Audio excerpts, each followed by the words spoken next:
প্রতিদিন ঘাস কাটি আর ঘাস কাইটা বিক্রি করি, যা পাই তা দিয়ে সংসার চালাই।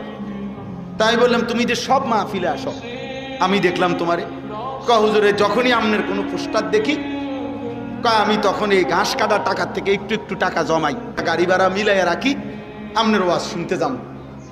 তাই বললাম যে মাশাআল্লাহ। তো আমি বললাম যে তো আর কিছু কইবানি? হুজুর আমার জীবনের একটা স্বপ্ন আছে। আমি বললাম কি স্বপ্ন কও? আমি 10 টাকা 50 টাকা করে জমাইতেছি, আল্লাহ যদি আমারে কোনোদিন তৌফিক দেয় আমি আমনেরে আমগা এলাকায় দাওয়াত দিয়ে নিমু, ওয়াজ করাম। পরে আমি বললাম ওহন দাঁড়া, অন ডেট লো, এখন নাও ডেট, আজকে তোমারে ডেট দিলাম, হাদিয়া দিতে হবে না, আমি দিমু তোমার। এটা আছে আমার মাহফিলের সান্দা, আমি দেবো।